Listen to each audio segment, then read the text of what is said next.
Hello! For today's vlog, for today's video, for today's tirada, aw hala arangkada, larga bula, mangumpay kita sa among baka.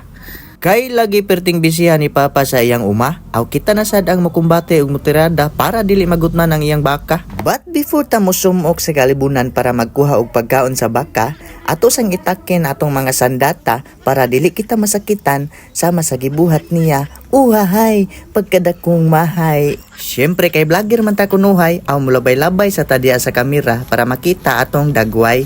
Kung nahibong mo nganong hawd kay kuaning trabaho aw syempre diri man ko nagdako sa among probinsya.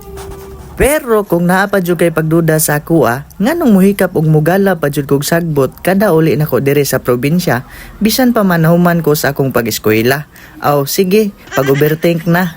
Abi nimo, kung sa totoo lang, hindi naman basihan kung nakapagtapos ka ng pag-aaral at saka nakahuman na kapag eskwela, hindi ka na magtrabaho sama sa ingon sa una.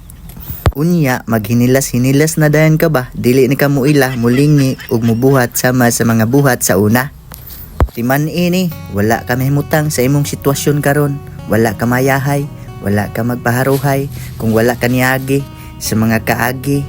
Sa kaniadtong panahon, nga grabe kalisod ang kinabuhi. Nga halos dukot ug tinughong na lang imong kanon para lang matambalan ang imong kagutom. Kay lagi, grabe kalisod sa sitwasyon. Maunang ayaw jud kalimti ang imong giagian kay matik igo ra jud kang masaag sa sayop nga padulngan.